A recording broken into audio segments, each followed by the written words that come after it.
Información precisa, completa, veraz, objetiva e independiente. Directo a tu pantalla. Voz de América en RCR 750.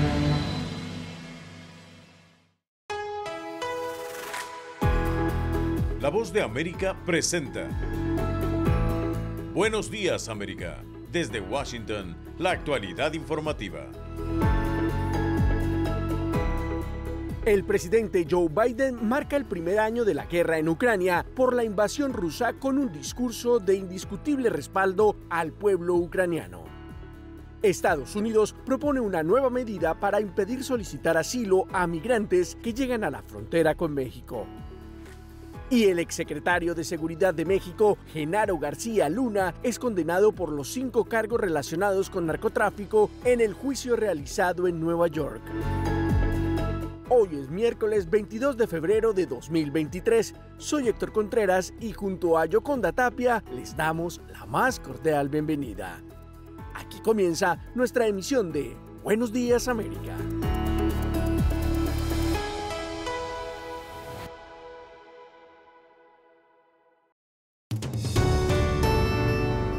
La guerra en Ucrania, un año después. Una presentación de La Voz de América y su programa Buenos Días, América. El presidente Joe Biden continúa hoy con su agenda en Varsovia, luego del discurso que pronunció el martes, marcando la realidad de la guerra en Ucrania a un año de la invasión rusa. Celia Mendoza es la enviada especial de La Voz de América a Varsovia y tiene los detalles. El presidente de los Estados Unidos, Joe Biden, continúa su agenda durante esta jornada antes de regresar a Washington pasadas las 5 de la tarde, hora local en Polonia. Después de su discurso frente a miles de personas en el Palacio Real, regresó a su hotel donde lo esperaba una manifestación pública pidiendo aviones de guerra. Esto hace parte de la conversación que se espera pueda tener el mandatario con líderes del grupo conocido como Bucarest 9, aquellos miembros de la OTAN del Frente Oriental. Durante esta jornada, esta reunión incluiría al secretario general de la OTAN, el señor Stoltenberg, quien haría parte de esta discusión con los líderes de esos países, la cual se da después de que el mandatario estadounidense se hubiera reunido cara a cara con el presidente de Polonia, que ha indicado que la visita de Biden a Kiev es fundamental. Envía un mensaje de fuerza sobre los Estados Unidos y de la unión de la alianza, algo que reiteró durante el discurso entregado, el segundo desde que inició la guerra de Rusia contra Ucrania. Asimismo, el presidente de los Estados Unidos aseguró una vez más que la democracia y los valores de la soberanía y la integridad territorial tienen que ser defendidos, dejando un mensaje claro para el líder de Rusia, que está en sus manos acabar con esta guerra y que de no hacerlo habrían sanciones adicionales. Informó Celia Mendoza de La Voz de América desde Varsovia, Polonia. En otra información, asegurar los cielos ucranianos ha sido una preocupación principal desde que comenzó la invasión rusa y es un trabajo que para los miembros de la OTAN que limitan con Ucrania y Rusia es compartido con los demás miembros de la alianza, por lo que pilotos de combate de Italia, Alemania, Estados Unidos y otros países rotan por los territorios del flanco occidental de la Alianza del Atlántico Norte para vigilar constantemente cualquier amenaza que cruce su espacio aéreo. Un combatiente italiano patrulla los cielos cerca de la frontera de Rumania con Ucrania. Se trata del coronel Michael Morelli, quien aseguró que su equipo de 150 hombres llegó a esta base aérea rumana con la misión de proteger el espacio aéreo de este país de cualquier tipo de amenaza que pueda existir. Este equipo élite forma parte de una operación policial aérea masiva y mejorada de la OTAN, creada en respuesta directa a la anexión ilegal de Crimea por parte de Rusia en 2014. El coronel Morelli aseguró a La Voz de América que su labor sirve como una especie de escudo colectivo en el espacio aéreo de la OTAN y resalta cómo su misión está centrada en la disuasión. Alguien viene a nosotros. No pueden esperar a que un solo país enfrente esa amenaza, sino una gran organización como la OTAN, con muchos combatientes, muchos pilotos que se conocen y están listos para proteger al país. Un avión comercial promedio viaja mucho más lento que un avión de combate que recorre unos 11 kilómetros por minuto, por lo que un equipo de 2 aviones siempre está en alerta máxima para posibles intercepciones y debe estar en capacidad de despegar en menos de 15 minutos. Sintonizan Buenos Días América, un programa de La Voz de América. Y en Buenos Días América, hoy iniciamos una serie de 3 reportajes enfocados en temas diversos en el primer año de la guerra en Ucrania. Y empezamos con una de las más serias consecuencias de la invasión rusa, los refugiados. Judith Martín Rodríguez es la responsable de esta serie y esta la primera entrega. Me duele todavía todos los días cuando leo las noticias. Me duele mucho, me duele todo, me duele físicamente, me duele mentalmente. Me siento como no puedo estar en casa y etcétera. Y no podía entenderlo, no podía. Para mí era como un sueño. Ella es Anastasia Cherviakova, una joven ucraniana de 21 años que ahora enseña español a otros ucranianos que viven en España y que, como ella, se vieron obligados a abandonar su país natal. En entrevista exclusiva con La Voz de América, Anastasia compartió su testimonio de vida y nos relató cuáles son algunos de los sentimientos que comparten quienes han tenido que empezar de cero lejos de casa. Todos ucranianos que están fuera de Ucrania ahora, creo que ellos sientan las mismas emociones, porque todavía no podemos dejar nuestra vida atrás, ¿sabes? Y no podemos empezar a vivir otra vida, porque eso duele, eso nos duele mucho, en serio. Creo que todos los ucranianos sientan lo mismo.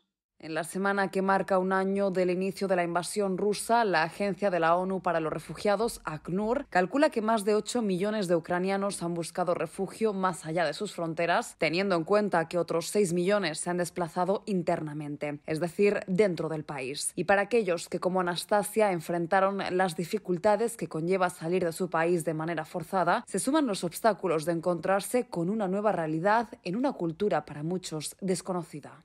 Creo que nos sentimos todos ridículos un poquito porque otro idioma y etcétera es muy, muy complicado todo.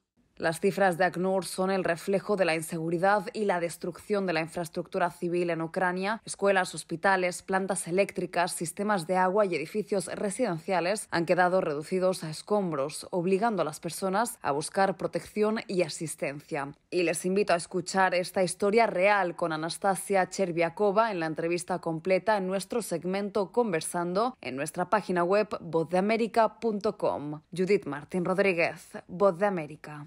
Los invitamos mañana a la segunda entrega de esta serie especial. El gobierno de Estados Unidos publicó una nueva propuesta que es parte de los esfuerzos que realiza para enfrentar la permanente llegada de migrantes a la frontera sur del país y que ahora impediría que ciertas personas busquen asilo en Estados Unidos y permitiría su inmediata deportación. Y apenas conocida la propuesta, ha recibido fuertes críticas de los defensores de la inmigración. Según la propuesta, los migrantes que no utilicen las vías disponibles para venir a los Estados Unidos o que no busquen refugio humanitario en otro país por el que hayan pasado en su camino a los Estados Unidos no serán considerados elegibles para el asilo a menos que califiquen para ciertas excepciones. La medida determina que aquellos que no puedan calificar para estar exentos o demostrar que buscaron protección de asilo en otro país no podrán solicitarlo y serán deportados rápidamente a sus países de origen sin la oportunidad de ver a un juez de inmigración. Y en una llamada con periodistas, los funcionarios del gobierno del presidente Biden argumentaron que según la propuesta, los migrantes aún tendrán vías accesibles y convenientes para solicitar asilo. Según estos funcionarios, estas disposiciones tienen como objetivo eliminar a los traficantes de personas que buscan ganar dinero rápido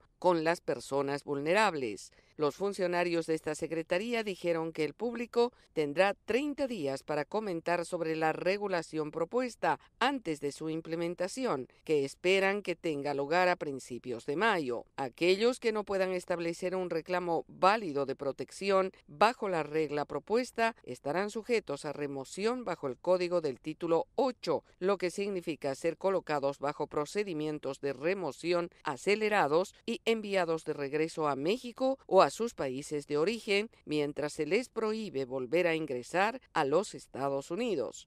En tanto, el exministro de Seguridad de México, Genaro García Luna, es condenado por los 5 cargos relacionados con el narcotráfico luego del juicio realizado en Nueva York.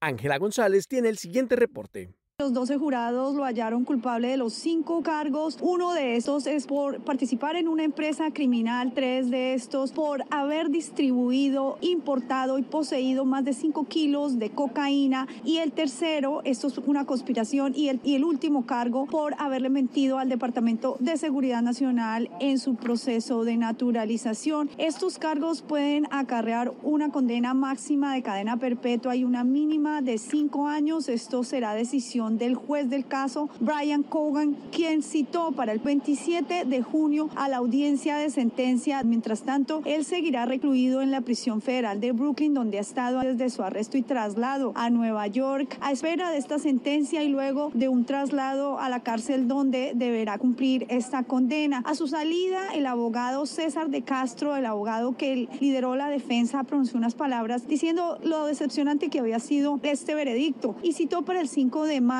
donde pondrá unas mociones donde se espera también que o trate de apelar este veredicto o de hacer alguna moción a favor de su cliente. Sin embargo, se mantiene la fecha del 27 de junio para que la sentencia esté en firme. En el momento de conocer el veredicto, Genaro García Luna no mostró muchas emociones, pero en algún momento se dirigió a su esposa y a su hija que se encontraban en la sala, se puso la mano en el corazón y de esta manera esperó lo que fue la lectura de este veredicto. Ángela González, Voz de América, Nueva York. Las noticias continúan en Buenos Días, América. Pese a los conflictos sociales y políticos, la economía peruana parece resistir los retos financieros que se le presentan. Silvia González tiene el reporte. Las protestas en el territorio peruano han bajado en intensidad, pero han tenido un costo en estos 2 primeros meses del año de 2.600 millones de soles, un equivalente a más de 670 millones de dólares. Este estimado fue proporcionado por el ministro de Economía, Alex Contreras, en una entrevista con la afiliada de La Voz de América, RPP Noticias. Si uno lo ve en la dimensión del tamaño de nuestra economía, es un costo pequeño, pero si consideramos el impacto que ha tenido en las regiones, es un costo relevante y por eso es que estamos trabajando en esta estrategia de reactivación de nuestra economía. Y lo que ha mostrado Perú es que es una economía fuerte, es una economía resiliente. El ministro de Economía y Finanzas indicó que hay 3 efectos en la economía a raíz de los conflictos. Uno es el impacto directo en el Producto Bruto Interno, que implica una menor producción, menor consumo, menor inversión y menor empleo. El segundo es el alza de precios, especialmente en la zona sur del país. Y el tercero es el impacto negativo relacionado a las expectativas de los inversionistas. La Voz de América dialogó con César Quispe, un padre de familia que nota el incremento de precios en sus compras diarias. A partir de los conflictos que se realizaban a partir del golpe de Estado, y en efecto hasta la fecha han subido productos en un promedio del 3 al 4%, especialmente los productos de verduras y el pollo un 2% aproximadamente. Cabe señalar que este mes las Fuerzas Armadas y Policía Nacional han ido controlando el bloqueo de carreteras, permitiendo el pase de camiones con determinados productos que se escaseaban en algunas zonas del país, encareciendo su costo y presentando problemas de abastecimiento. Asimismo, se han activado diferentes campañas para dar confianza a los inversionistas públicos y privados, así como extremar esfuerzos para incentivar el turismo. Silvia González, Voz de América, Perú. Y en otra noticia que destacamos, el Congreso de El Salvador aprobó reformas a la ley procesal penal para que los delitos de feminicidio no prescriban.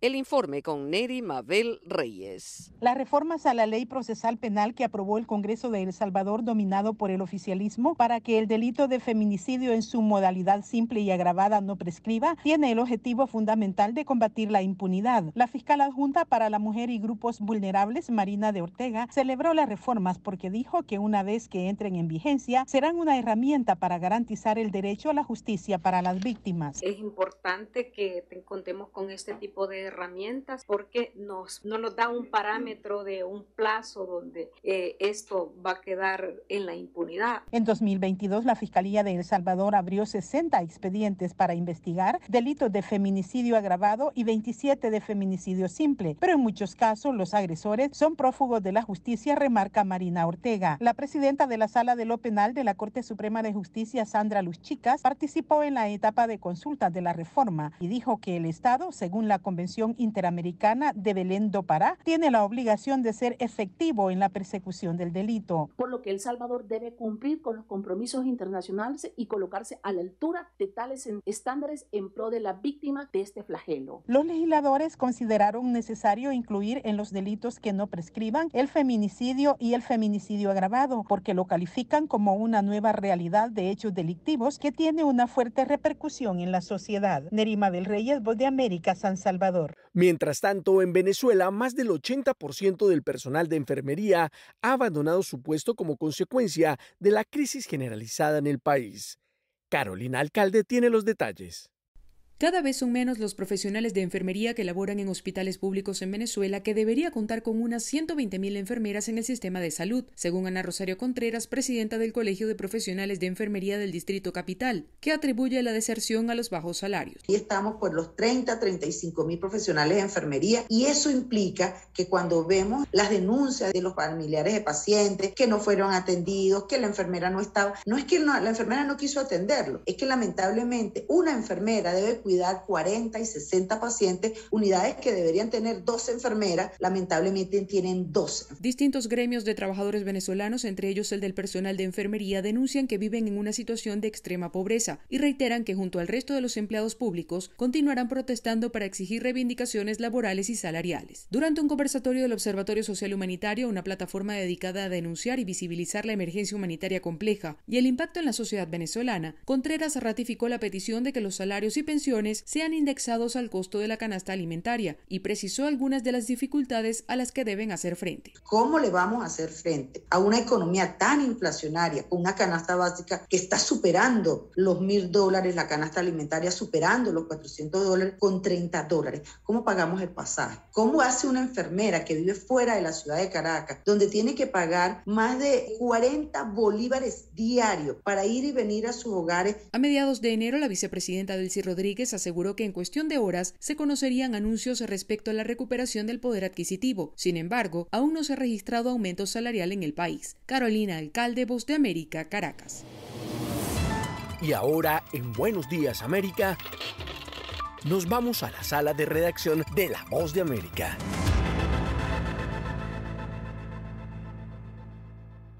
En tanto, la ONU hizo un urgente llamado a la comunidad internacional para recolectar más dinero con la intención de aumentar las operaciones de ayuda humanitaria en Turquía. Esta es una actualización de nuestra sala de redacción. La Organización de las Naciones Unidas y sus socios están acelerando su paso para ayudar a Turquía y su vecino Siria tras los devastadores terremotos del 6 de febrero y las réplicas que se han producido, incluso uno en esta semana, causando una catástrofe única en estos territorios y considerado hasta ahora el segundo peor en el mundo. Frente a este panorama, el secretario general de las Naciones Unidas, Antonio Guterres, instó a la comunidad internacional a dar un paso adelante y financiar íntegramente el esfuerzo de respuesta en Turquía y recolectar $100 millones para ayudar a más de 5 millones de personas afectadas por el mayor terremoto que ha sacudido al país en un siglo. En conferencia de prensa, el portavoz de la ONU, Stephanie Dujarric, presentó la propuesta del secretario general. El secretario general dijo que Turquía es el hogar de la mayor cantidad de refugiados del mundo y ha mostrado una enorme generosidad con sus vecinos sirios durante años. Y ahora es el momento de que el mundo apoye a la gente de Turquía, tal y como lo han hecho, en solidaridad con otros que buscan ayuda. Por su parte, el coordinador de Asuntos Humanitarios y Ayuda de Emergencia de la ONU, Martin Griffith, también pidió a los países que apoyen el llamado. El pueblo de Turquía ha experimentado una angustia indescriptible, declaró el funcionario internacional que visitó el país la semana pasada. Conocí a familias que compartieron sus historias de conmoción y devastación. Debemos estar con ellos en su hora más oscura y asegurarnos de que reciban el apoyo que necesiten, añadió textualmente. La financiación, que cubre un periodo de 3 meses, permitirá a las organizaciones de ayuda aumentar rápidamente sus operaciones. Sala de redacción, Voz de América. Momento deportivo en La Voz de América. Les informa Henry Llanos. El fútbol de la Major League Soccer expandirá el formato de sus playoffs esta temporada con los 9 primeros de cada conferencia clasificándose, es decir, el 62% de los equipos de la liga. Este formato tendrá una ronda de repechaje con duelos de eliminación directa entre los equipos que acaben octavo y noveno en las conferencias este y oeste. El local será el conjunto con más puntos en la temporada regular. La primera ronda tendrá ahora una serie al mejor de 3 partidos. El primero de cada conferencia enfrentará al ganador de un repechaje, el segundo mejor enfrentará al séptimo, el tercero irá contra el sexto y el cuarto se topará con el quinto. El club con mejor puntaje en la tabla será local en el primer partido. La serie se irá al feudo del otro para el segundo encuentro y volvería a la cancha del mejor equipo clasificado en caso de ser necesario. Las semifinales de conferencia, las finales y el duelo por el campeonato, la Copa Major League Soccer, se definirá a un solo partido. Y en el béisbol de Grandes Ligas, Jordan Álvarez, toletero estelar de los Astros de Houston, sufre un dolor en la mano izquierda que lo marginará de las prácticas de bateo durante los próximos días en la pretemporada. El cubano dijo que el dolor llegó a representarle un problema en distintas ocasiones durante el año pasado y continuó apareciendo a veces en el receso posterior a la campaña. Pese al dolor, Álvarez ha bateado para .306 con 37 cercas y 97 carreras empujadas.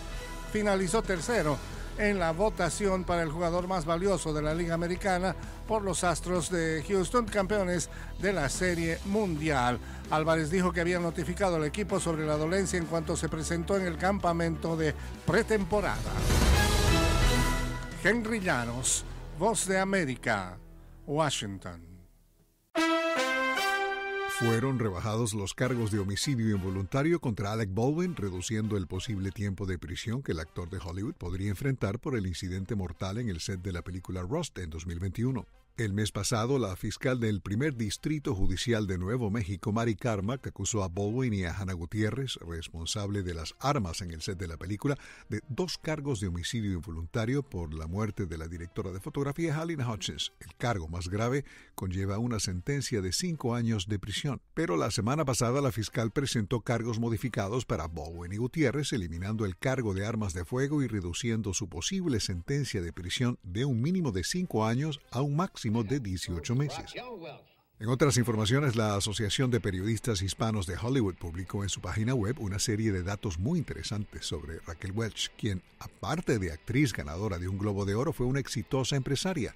Habíamos comentado la semana pasada que Jo Raquel Tejada nació en Chicago, Illinois, hija de Armando Carlos Tejada Urquizo y Josephine Sarah Hall. Su padre nació en La Paz, Bolivia, y su madre Josephine era estadounidense de ascendencia inglesa. Welch aprovechó su estrellato para adentrarse en el mundo empresarial y creó The Raquel Welch Total Beauty and Fitness Program, una variedad de libros y videos sobre la práctica de Hatha Yoga y la vida saludable. Luego lanzó productos de cuidado de la piel, pero su línea de pelucas Hair You Wear fue su empresa más lucrativa. Mucho tiempo después, Welch asumió más papeles para conectarse con sus raíces latinas, como Hortensia en Tortilla Soup y la tía Dora en la serie de PBS American Family. Posteriormente pasó a abrazar el lado boliviano de su cultura, visitando la tierra natal de su padre y aprendiendo a hablar español. La generación de los años 60 y 70 vio en Raquel Welch un símbolo de Hollywood y jugó con muñecas parecidas a ella, Barbie, y figuras de acción como el G.I. Joe, el G.I. Por cierto que la Barbie cumplió 60 años en Francia. En realidad, la muñeca tiene 64 años. Su fabricante Mattel la presentó al público estadounidense por primera vez en 1959. En Francia fue un éxito total de ventas, convirtiéndose en ícono cultural de la moda de ese país. El investigador Anthony Bulger escribió al respecto un interesante artículo que la semana pasada fue reproducido por la publicación France Amérique y que se puede leer en franceamerique.com. Ya están a la venta las entradas para el concierto que Bruce Springsteen and the E Street Band ofrecerán en el National Park de esta ciudad. En realidad fueron anunciados 18 shows adicionales para la gira del grupo en América del Norte en 2023. Springsteen y su banda también se presentarán en Baltimore, Chicago y San Francisco. El tour comenzó el 1 de febrero en Tampa, Florida. Es todo por el momento. Desde los estudios de La Voz de América aquí en Washington, se despide Alejandro Escalona. Será hasta mañana.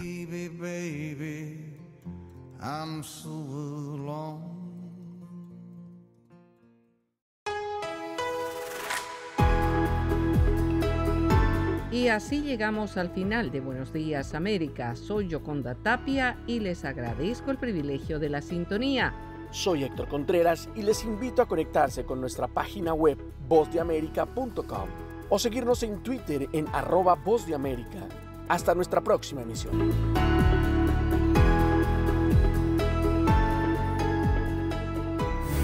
Radio Caracas Radio presentó Voz de América.